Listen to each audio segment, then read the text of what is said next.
ಎಲ್ರಿಗೂ ನಮಸ್ಕಾರ. ಇವತ್ತು ಗಣೇಶನ ಹಬ್ಬಕ್ಕೆ ಒಂದು ಕರ್ಚಿಕಾಯಿ ಅಂತ ಒಂದು ಉತ್ತರ ಕರ್ನಾಟಕದ ಸ್ವೀಟ್ ಮಾಡೋದು ಹೇಗೆ ಅಂತ ನೋಡೋಣ. ಅದು ಬೇರೆ ಬೇರೆ ಇದರಲ್ಲಿ ಬೇರೆ ಬೇರೆ ರೀತಿ ಮಾಡ್ತಾರೆ. ಒಳಗಡೆ ಹೂರಣ ಬೇರೆ ಬೇರೆ ರೀತಿ, ಅಂದರೆ ಒಳಗಡೆ ಸ್ಟಫ್ ಏನು ತುಂಬ್ತೀವಲ್ಲ ಅದು ಬೇರೆ ಬೇರೆ ರೀತಿಯಲ್ಲಿ ಮಾಡ್ತಾರೆ. ಬೆಂಗಳೂರು ಆಚೆ ಕಡೆಯವರೆಲ್ಲ, ಬೆಂಗಳೂರು ಮೈಸೂರು ಕಡೆಯವರೆಲ್ಲ ಕೊಬ್ಬರಿ ಜಾಸ್ತಿ ಯೂಸ್ ಮಾಡ್ಕೊಂಡು ಮಾಡ್ತಾರೆ. ಉತ್ತರ ಕರ್ನಾಟಕದಲ್ಲಿ ಪುಟಾಣಿ ಹಿಟ್ಟು ಮತ್ತು ಕೊಬ್ಬರಿ ಮಿಕ್ಸ್ ಮಾಡಿ ಮಾಡ್ತಾರೆ. ನಾವು ನಮ್ಮ ಕಡೆ ಅಂದರೆ ಉತ್ತರ ಕರ್ನಾಟಕದಲ್ಲಿ ಹೇಗೆ ಮಾಡ್ತಾರೆ ಅದೇ ಮೆಥಡಲ್ಲಿ ಮಾಡ್ತಿರೋದು. ಅದಕ್ಕೆ ಇವತ್ತು ನಾನು ಹೂರಣ ಮಾಡೋದು ಸಪ್ರೇಟ್ ವಿಡಿಯೋ ಮಾಡಿದ್ದೀನಿ. ನಾನು ಅದನ್ನು ಡಿಸ್ಕ್ರಿಪ್ಷನ್ ಬಾಕ್ಸಲ್ಲಿ ಹಾಕ್ತಿದ್ದೇನೆ. ಈಗ ಬರೀ ಕಣಕ ಮಾಡಿ ಹೇಗೆ ಕರಿಯೋದು ಅಂತ ಹೇಳ್ಕೊಡ್ತೇನೆ, ನೋಡುವ ಹೇಗೆ ಅಂತ ಇಟ್ಕೊಂಡು. ಎಲ್ಲರಿಗೂ ಗೊತ್ತಿರೋವಂಥದ್ದೇ, ಅದನ್ನು ನಾನು ಹೇಗೆ ಮಾಡ್ತೇನೆ ಅಂತ ಹೇಳ್ತೇನೆ ಅಷ್ಟೇ. ಸೊ ಇದಕ್ಕೆ ಆ್ಯಕ್ಚುಲಿ ಮೈದಾ ಹಿಟ್ಟೇ ಬೇಕು. ಅಂದರೆ ಮೈದಾ ಹಿಟ್ಟು ಅಷ್ಟು ಒಳ್ಳೆಯದಲ್ಲ, ಬಟ್ ಮೈದಾ ಹಿಟ್ಟಿನಿಂದ ಮಾಡಿದ್ರೆ ಮಾತ್ರ ಅದು ಒಳ್ಳೆ ಬರ್ತದೆ, ಕ್ರಿಸ್ಪಿಯಾಗಿ ಬರ್ತದೆ. ಗೋಧಿ ಹಿಟ್ಟಿಂದ ಮಾಡೋಕ್ಕಾಗಲ್ಲ. ಬರೀ ಮೈದಾ ಹಿಟ್ಟು ಮಾಡಿಕೊಂಡು ಮಾಡ್ಬೋದು, ಇಲ್ಲ ಮೈದಾ ಹಿಟ್ಟು ಪ್ಲಸ್ ರವೆ ಕೂಡ, ಬಾಂಬೆ ರವೆ ಕೂಡ ಯೂಸ್ ಮಾಡ್ಕೊಂಡು ಮಾಡ್ಬೋದು, ಕ್ರಿಸ್ಪಿ ಚೆನ್ನಾಗಿರ್ತದೆ. ಸೊ ಹೇಗೆ ಮಾಡೋದು ನೋಡೋಣ. ಇವಾಗ ನಾನು ಅರ್ಧ kg ಮೈದಾ ಹಿಟ್ಟು ತೊಗೊಂಡಿದ್ದೇನೆ. ಅರ್ಧ kg ಮೈದಾ ಹಿಟ್ಟಿಗೆ ಆಲ್ಮೋಸ್ಟ್ ಒಂದು ಬಟ್ಲಷ್ಟು ಬಾಂಬೆ ರವೆ, ಹುರಿದಿರೋ ಬಾಂಬೆ ರವೆ. ಓಕೆ, ನಾನಿದ್ದು ಅಂದರೆ ದೊಡ್ಡ ಬಟ್ಲಿದೆ, ಹಾಗೆ ನಾನು ಒಂದು ಬಟ್ಲಷ್ಟು ಹಾಕೋಬೋದು. ಅಂದರೆ ನಾನು ರೇಷಿಯೋ ಹೇಳಬೇಕು ಅಂದರೆ 1 ಬಟ್ಲು ಬಾಂಬೆ ರವೆಗೆ 3 ಬಟ್ಲು ಅಥವಾ 4 ಬಟ್ಲು ಇದು ಹಾಕ್ಕೋಬೋದು ಮೈದಾ.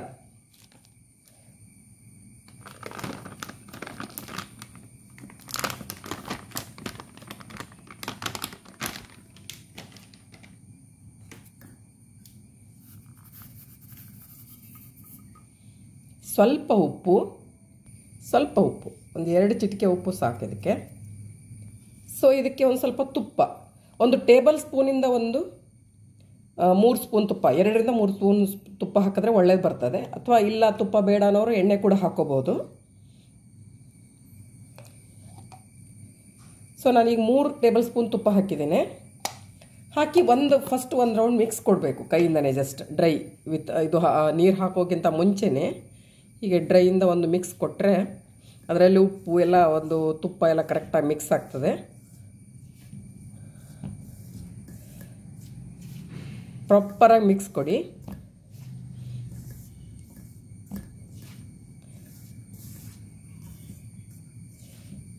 ಇವಾಗ ಎಲ್ಲ ಮಿಕ್ಸ್ ಆಗಿದೆ. ಇವಾಗ ನೀರು ಹಾಕ್ಕೊಂಡು ಕಲಿಸ್ಲಿಕ್ಕೆ ನೆನಪಿರಲಿ, ನೀರು ಸ್ವಲ್ಪ ಹಾಕ್ಕೊಂಡು ಕಲಿಸ್ತಾ ಹೋಗಬೇಕು. ಒಂದರ ಫಸ್ಟ್ಗೆ ಎಲ್ಲ ಹಾಕೋಬೇಡಿ, ಒಟ್ಟಿಗೆ ಹಾಕ್ಕೊಂಡ್ರೆ ಕಷ್ಟ ಆಗ್ತದೆ. ಯಾಕಂದರೆ ಇದು ಗಟ್ಟಿ ಆಗಬೇಕು, ಪೂರಿ ಹಿಟ್ಟಿನಿಂದ ಗಟ್ಟಿ ಆಗಬೇಕು, ಕ್ರಿಸ್ಪಿ ಬರಬೇಕಲ್ಲ. ಇದನ್ನು ಒಂದು ಬಾರಿ ಮಾಡಿಟ್ರೆ ನೀವು ಆರಾಮಾಗಿ 15 ಡೇಸ್ವರೆಗೂ ತಿನ್ಬೋದು, ಏನೂ ಹಾಳಾಗಲ್ಲ. ಒಳಗಡೆ ಸ್ಟಫ್ ಕೂಡ ಡ್ರೈ ಇರೋದ್ರಿಂದ ಏನೂ ಹಾಳಾಗಲ್ಲ, ತುಂಬ ಚೆನ್ನಾಗಿರ್ತದೆ. ಹೊರಗಡೆದು ಯಾವುದ್ಯಾವುದೋ ತಿಂಡಿ ತಂದು ತಿನ್ನೋದಕ್ಕಿಂತ ಇದು ಮನೇಲಿ ಮಾಡಿ ಕರೆದಿರೋದು ಇದ್ದರೂ ಕೂಡ ಮನೇಲಿ ಮಾಡಿರೋದ್ರಿಂದ ಅದು ದೇಹಕ್ಕೆ ಒಳ್ಳೆಯದೇ, ಏನು ತೊಂದರೆ ಇಲ್ಲ. ಸ್ವಲ್ಪ ಹಾಕ್ಕೊಂಡು ನಾನು ಕಲಿಸ್ತಾ ಹೋಗ್ತೇನೆ. ಕಲಸೋ ಮೆಥಡ್ ಸೇಮ್ ಚಪಾತಿ ಥರನೇ, ಅದು ಚಪಾತಿ ಹಿಟ್ಟಿನಿಗಿಂತ ಗಟ್ಟಿಯಾಗಿರ್ತದೆ ಅಷ್ಟೇ.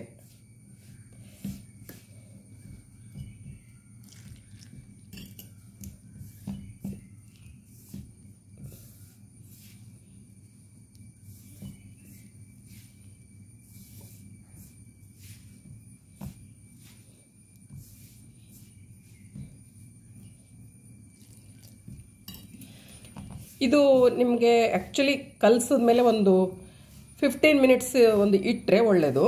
ಇಲ್ಲ ತುಂಬ ಅರ್ಜೆಂಟ್ ಇದೆ ಅಂದರೆ ಹಾಗೇನೂ ಕೂಡ ಮಾಡಬಹುದು, ಬಟ್ ಒಂದು 15 ಮಿನಿಟ್ಸ್ ಅದಕ್ಕೆ ಹಿಟ್ಟನ್ನು ನೆನೆಯಲಿಕ್ಕೆ ಬಿಟ್ಟರೆ ಅದು ಕರೆಕ್ಟಾಗಿ ನೆಂದು ನೀರೆಲ್ಲ ಕರೆಕ್ಟಾಗಿ ಅಬ್ಸಾರ್ವ್ ಆಗಿ ತುಂಬ ಚೆನ್ನಾಗಿ ಬರ್ತದೆ ಆ್ಯಕ್ಚುಲಿ.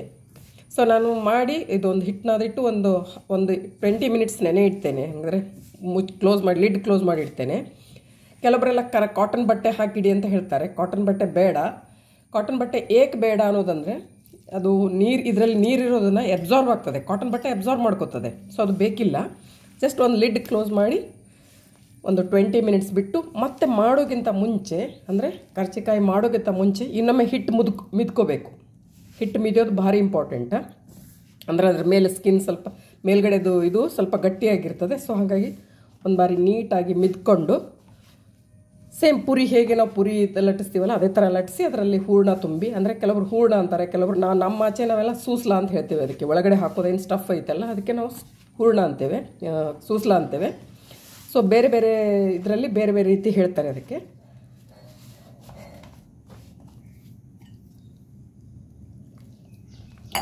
ಒಂದು ಅರ್ಧ kg ಮೈದಾ ಹಿಟ್ಟಿಗೆ ಒಂದು ಟೀ ಕುಡಿತೀವಿ ನೀರು ಕುಡಿತೀವಲ್ಲ ಆ ದೊಡ್ಡ ಗ್ಲಾಸಿಂದ 1 ಗ್ಲಾಸ್ ನೀರು ಹಿಡಿತದೆ ನನಗೀಗ.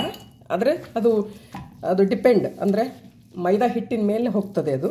ಸೊ ನೀವು ನೀರಿನ ಲೆಕ್ಕ ಹಿಡಿದು ಹಾಕಬೇಡಿ. ನೀವು ನಾದುವಾಗ ಎಷ್ಟು ನೀರು ಹಿಡಿತದೆ ಅಂತ ನೋಡ್ಕೊಂಡು ಹಾಕ್ತಾ ಹೋಗಿ. ಓಕೆ, ನಾನು ಮಾಡುವಾಗ ನನಗೆ ಕರೆಕ್ಟ್ 1 ಗ್ಲಾಸ್ ನೀರು ಹಿಡಿತು 1/2 kg ಮೈದಾಗೆ. ಮತ್ತು 1 ಬಟ್ಲು ಬಾಂಬೆ ರವೆ, ಹುರಿದಿರೋ ಬಾಂಬೆ ರವೆ, ಅಂದರೆ ರೋಸ್ಟೆಡ್ ಬಾಂಬೆ ರವೆ ಅಂತ ಸಿಗ್ತದೆ, ಅದನ್ನೇ ಹಾಕಿದ್ರೆ ಸಾಕು. ತಂದು ಮತ್ತೆ ರೋಸ್ಟ್ ಮಾಡೋದೇನು ಬೇಡ.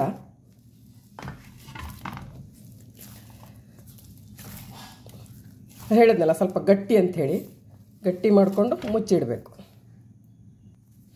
ಇವಾಗ ನೋಡಿ ಇಷ್ಟು ಗಟ್ಟಿ ಬರ್ತದೆ, ಕಲಸಿರೋ ಹಿಟ್ಟು ಗಟ್ಟಿ ಇದೆ. ಇವಾಗ ನಾನು 20 ಮಿನಿಟ್ಸ್ ನೆನೆಯಲಿಕ್ಕೆ ಇಡಲೇಬೇಕಾಗ್ತದೆ. ಯಾಕೆಂದರೆ ಇದು ನಾನು ರವೆ ಹಾಕಿರೋದ್ರಿಂದ ಇದರಲ್ಲಿದು ನೀರು ಅಬ್ಸಾರ್ವ್ ಮಾಡಿಕೊಂಡು ಕರೆಕ್ಟಾಗಿ ಆಗಬೇಕು. ಸೊ ಅದಕ್ಕೆ ಒಂದು 20 ಮಿನಿಟ್ಸ್ ಬಿಡ್ತೇನೆ. ಜಸ್ಟ್ ಒಂದು ಲಿಡ್ ಕ್ಲೋಸ್ ಮಾಡಿ ಇಡ್ತೇನೆ. ಬೇಕಿದ್ದರೆ ನಾನು ಆಲ್ರೆಡಿ ತುಪ್ಪ ಹಾಕಿದ್ದೇನೆ, ಒಂಚೂರು ಬೇಕಿದ್ರೆ ಎಣ್ಣೆನ ಜಸ್ಟ್ ಎಣ್ಣೆ ಸವರಿ ಇಟ್ಟರೆ ಒಳ್ಳೆಯದು, ಡ್ರೈ ಆಗಲ್ಲ ಮೇಲ್ಗಡೆದು.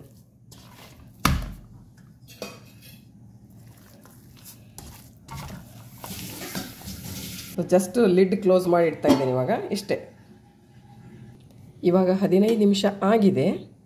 ಇದನ್ನು ಒಂದು ಬಾರಿ ನೀಟಾಗಿ ಮಿದ್ಕೋಬೇಕು, ತುಂಬ ಇಂಪಾರ್ಟೆಂಟ್. ಈ ರೀತಿ ನಾನು ಹೇಳಿದ್ನಲ್ಲ, ಗಟ್ಟಿ ಇರಬೇಕು, ಮಿದ್ಕೋಬೇಕು. ಸೊ ದಟ್ ಗಟ್ಟಿ ಇದ್ದರೆ ಮಾತ್ರ ಅದು ಕ್ರಿಸ್ಪಿ ಆಗ್ತದೆ. ಗಟ್ಟಿ ಇರಬೇಕು. ಮತ್ತು ನಾವು ಕರಿಯುವಾಗ ಲೋ ಫ್ಲೇಮಲ್ಲೇ ಕಡಿಬೇಕು. ಒಂದು ಸತಿ ಎಣ್ಣೆ ಒಂದು ಮೀಡಿಯಮ್ ಕಾಯ್ದ ಮೇಲೆ ಲೋ ಫ್ಲೇಮಲ್ಲೇ ಕರಿತಾ ಹೋಗಬೇಕು. ನೀವು ಹೈ ಫ್ಲೇಮಲ್ಲಿ ಇಟ್ಟು ಕರೆದ್ರೆ ಅದು ಗಟ್ಟಿ ಆಗಲ್ಲ, ಕ್ರಿಸ್ಪಿ ಬರಲ್ಲ. ಓಕೆ, ಇವಾಗ ಮಾಡ್ಲಿಕ್ಕೆ ಸ್ಟಾರ್ಟ್ ಮಾಡೋಣ. ಚಿಕ್ಕ ಚಿಕ್ಕ ಪೂರಿ ಉಂಡೆಗಳನ್ನ ಮಾಡ್ಕೊಳ್ಬೇಕು. ಇವಾಗ ಪೂರಿ ಯಾವ ಸೈಜ್ ಮಾಡ್ತೀವಲ್ಲ ಅದೇ.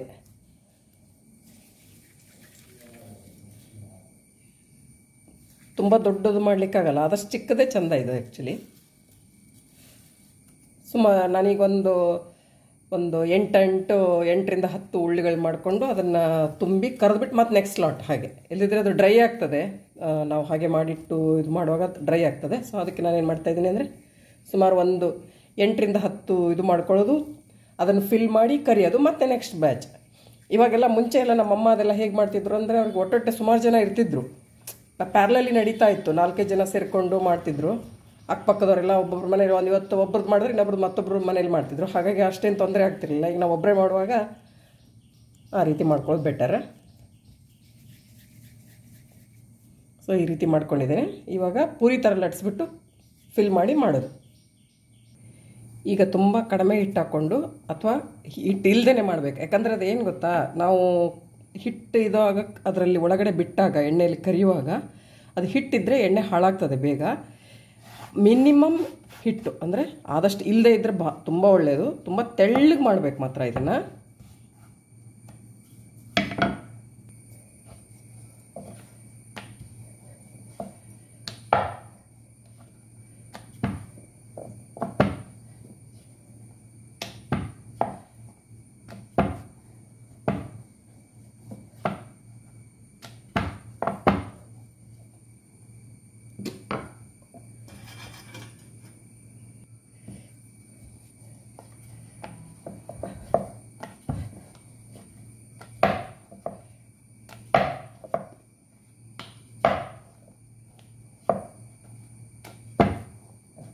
ಇಷ್ಟು ಸಾಕು ಉಳ್ಳಿಗಳು.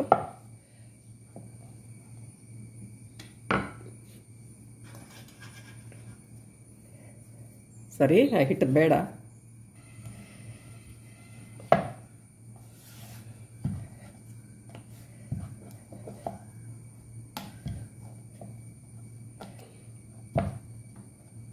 ಹಿಟ್ಟು ಹಾಕೊಂಡ್ರೆ ಏನಾಗ್ತದೆ ಅಂದರೆ ಕರೆದ ಮೇಲೆ ಅದು ಈ ಹಿಟ್ಟಿಂದೆಲ್ಲ ಕಣಗಳು ಅದರಲ್ಲಿ ಎಣ್ಣೆಯಲ್ಲಿ ಕರೆದ್ಬಿಟ್ಟು ಬೇಗ ಕಪ್ಪಗಾಗ್ಬಿಡ್ತದೆ ಎಣ್ಣೆ.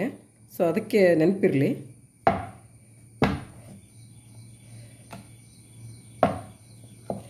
ಸುಮಾರು ಇಷ್ಟು ರೌಂಡ್ ಅಥವಾ ಸ್ವಲ್ಪ ಓವಲ್ ಶೇಪ್ ಬಂದರೂ ಅಡ್ಡಿ ಇಲ್ಲ. ಸೊ ನಾನಿವಾಗ ಅದನ್ನು ಫಿಲ್ ಮಾಡೋದು ತೋರಿಸ್ತೇನೆ. ಇವಾಗ ನಾನೊಂದು ಕಪ್ಪಲ್ಲಿ, ಚಿಕ್ಕ ಕಪ್ಪಲ್ಲಿ ಸ್ವಲ್ಪ ಹಾಲು, ಸ್ವಲ್ಪ ಹಾಲದ ಅದು ಸೈಡಿಗೆಲ್ಲ ಹಚ್ಚಲಿಕ್ಕೆ. ಹಾಲಿಲ್ಲದೆ ಹೋದರೂ ಕೂಡ ನೀರು ಕೂಡ ಯೂಸ್ ಮಾಡ್ಕೋಬೋದು. ನಾನೊಂದು ಇಯರ್ ಬಡ್ ಯೂಸ್ ಮಾಡ್ತೇನೆ, ಇಲ್ಲ ಬೆರಳಿಂದನೂ ಕೂಡ ಅದಕ್ಕೆ ಹಾಕ್ಬೋದು, ಏನು ತೊಂದರೆ ಇಲ್ಲ. ನಾನು ಇದನ್ನು ಯೂಸ್ ಮಾಡ್ತೇನೆ. ಇವಾಗ ಇಲ್ಲಿ ನಾನು ಪಕ್ಕದಲ್ಲಿ ಎಣ್ಣೆ ಕರಿಲಿಕ್ಕೆ ಇಟ್ಟಿದ್ದೀನಿ ಒಂದು ದೊಡ್ಡ ಬಾಣಲೆಯಲ್ಲಿ. ಸೊ ದ್ಯಾಟ್ ನನಗೆ ಒಂದು ಸತಿಗೆ ನಾನು ಒಂದು 4 ರಿಂದ 5 ಕರ್ಚಿಕಾಯಿನ ಒಟ್ಟಿಗೆ ಕರಿಬೋದು. ಇವಾಗ ಫಿಲ್ಲಿಂಗ್ ನೋಡೋಣ. ಒಂದೊಂದು ಎಲೆಯನ್ನು ತಗೊಂಡು, ನೀವು ಎಲೆ ಮೇಲೆ ಅದು ಸೈಜ್ ಮೇಲೆ ಇದು ಹೋಗ್ತದೆ, ಎಷ್ಟು ಇದಕ್ಕೆ ಸೂಸ್ಲ ಇದಕ್ಕೆ ಹಾಕಬೇಕು ಅನ್ನೋದು. ಓಕೆ, ದೊಡ್ಡ ಎಲೆ ಇದ್ದರೆ ನೀವು 2 ಟೇಬಲ್ ಸ್ಪೂನ್ ಹಿಡಿತದೆ. ಈಗ ಸದ್ಯಕ್ಕೆ ನಾನು 1 ಟೇಬಲ್ ಸ್ಪೂನ್ ಹಾಕ್ತಾಯಿದ್ದೀನಿ. ನಾನು ಒಂದು ಚಿಕ್ಕ ಅಡಿಕೆ ಗಾತ್ರಷ್ಟು ನಿಂಬೆ ಹಣ್ಣಿನ ಸೈಜ್ ತೊಗೊಂಡು, ಅಡಿಕೆ ಗಾತ್ರಷ್ಟು ಸೈಜದ್ದು ಹಿಟ್ಟು ತೊಗೊಂಡು ಮಾಡಿರೋದು. ಸೊ ಈ ರೀತಿ.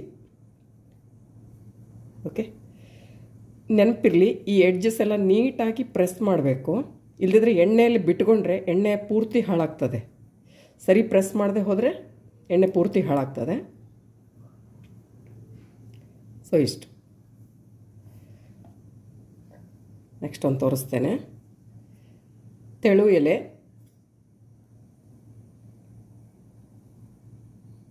ಎಷ್ಟು. ಈಗ ಇದು ಹಾಲಲ್ಲಿ ಡಿಪ್ ಮಾಡಿಕೊಂಡು ಈ ತುದಿನ ಇದಕ್ಕೆ ನೀಟಾಗಿ ಹಾಕೋದು. ನಾನು ಹೇಳಿದೆ, ಹಾಲಿಲ್ಲ ಅಂದರೆ ನೀವು ಜಸ್ಟ್ ನೀರಿಂದ ಬೆರಳಿಂದನೂ ಕೂಡ ಹಾಕ್ಬೋದು, ಏನು ತೊಂದರೆ ಇಲ್ಲ. ಇದನ್ನು ಈ ರೀತಿ ಮಾಡೋ ಮೆಥಡ್ ಬೇರೆ ಬೇರೆ ಉಂಟು, ಈ ರೀತಿ ಜಾಯಿನ್ ಮಾಡಲಿಕ್ಕೆ. ಓಕೆ,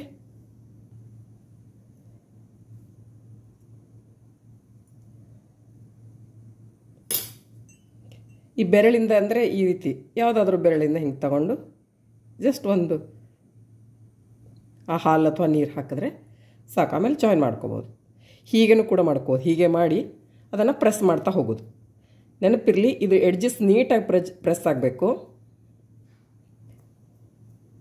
ಕಂಪ್ಲೀಟ್ ನೀಟಾಗಿ 2 ಬಾರಿ ಪ್ರೆಸ್ ಮಾಡಿ.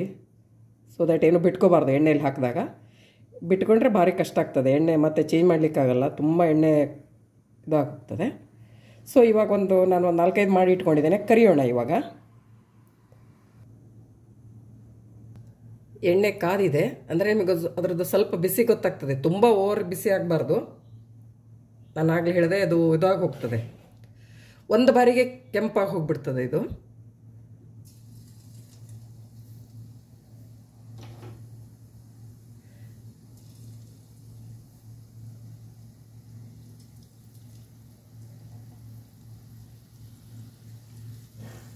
ನಾನೀಗ ಬಾಣಲೆ ಆರಾಮಾಗಿ 5 ಹಿಡಿತದೆ. ಸೊ 5 ಕೂಡ ಹಾಕ್ತಾ ಇದ್ದೀನಿ ಒಟ್ಟಿಗೆ.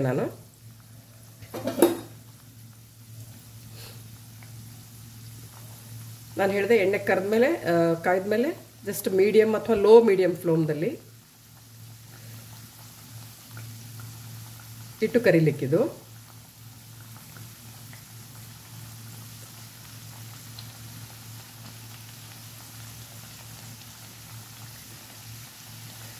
ಜಸ್ಟ್ ಗೋಲ್ಡನ್ ಬ್ರೌನ್ ಬರೋವರೆಗೂ ಕರಿಬೇಕು, ಕಪ್ಪಗಾಗಬಾರ್ದು. ಒಂದು ಸೈಡ್ ಬೆಂದಿದೆ, ಸ್ವಲ್ಪ ನಾನು ಇವಾಗ ತಿರುವು ಹಾಕಿ ಮತ್ತೆ ಇನ್ನೊಮ್ಮೆ ತಿರುವು ಹಾಕ್ತೇನೆ. ಆ್ಯಕ್ಚುಲಿ ಇದು ಫಸ್ಟ್ ಸೆಟ್ ಆಗಿರೋದ್ರಿಂದ ಸ್ವಲ್ಪ ನನಗೂ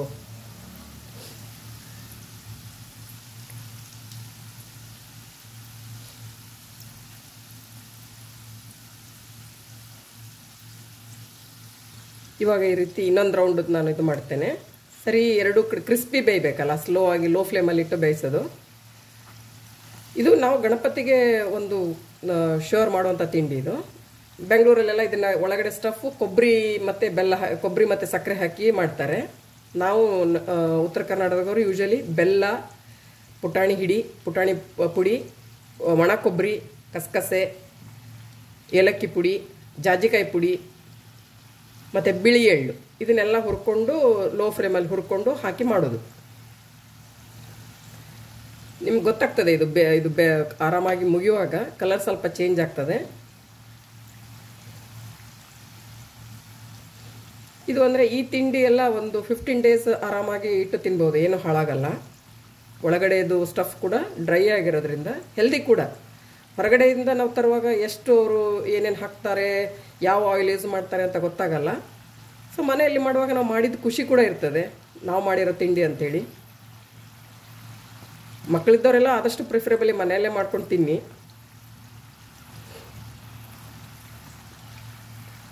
ಹೊರಗಡೆ ಮಾಡುವಾಗ ಅವ್ರು ಏನು ಮಾಡ್ತಾರೆ ಅಂದರೆ ಇನ್ಸ್ಟೆಡ್ ಆಫ್ ಇದು ನಾವು ತುಪ್ಪ ಅಥವಾ ಎಣ್ಣೆ ಬದಲಿಗೆ ಡಾಲ್ಡಾ ಹಾಕ್ತಾರೆ. ಅದು ಚೀಪಾಗಿ ಮತ್ತು ಕ್ರಿಸ್ಪಿ ಆಗ್ತದೆ. ಅದು ಒಳ್ಳೆ ಅವರಿಗೆ ಚೀಪಾಗಿ ವರ್ಕೌಟ್ ಆಗ್ತದೆ. ಹಾಗಾಗಿ ಯೂಶಲಿ ಡಾಲ್ಡಾ ಯೂಸ್ ಮಾಡೋದು.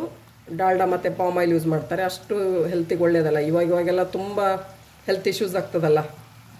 ಸಣ್ಣ ಮಕ್ಕಳಿಂದ ಹಿಡಿದು ಎಲ್ರಿಗೂ ಹೆಲ್ತ್ ಇಶ್ಯೂಸ್ ಸ್ಟಾರ್ಟ್ ಆಗ್ತಾ ಇದೆ. ಅದಕ್ಕೆ ಈ ರೀತಿ ಮಾಡೋದು, ಆದಷ್ಟು ಮನೇಲಿ ಮಾಡ್ಕೊಂಡು ತಿನ್ನೋದು ಬೆಟರ್.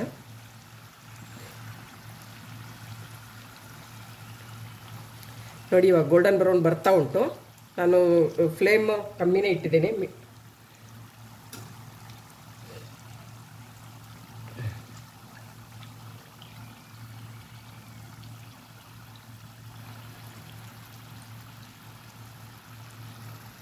ಇವಾಗ ಆಗಿದೆ. ನಾನು ನಿಧಾನಕ್ಕೆ ಎಣ್ಣೆ ಎಲ್ಲ ಜಾಲಿಸಿ ಪ್ಲೇಟಿಗೆ ಹಾಕೋತೇನೆ.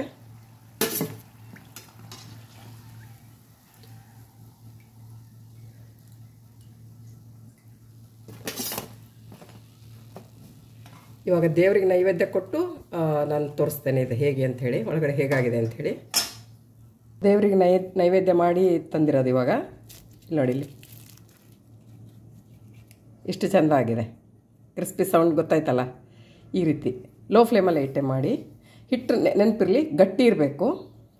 ಇದು ಅಷ್ಟು ಕಣಕ ಗಟ್ಟಿ ಇರಬೇಕು, ಅಂದರೆ ಮಾತ್ರ ಅದು ಕ್ರಿಸ್ಪಿ ಬರ್ತದೆ.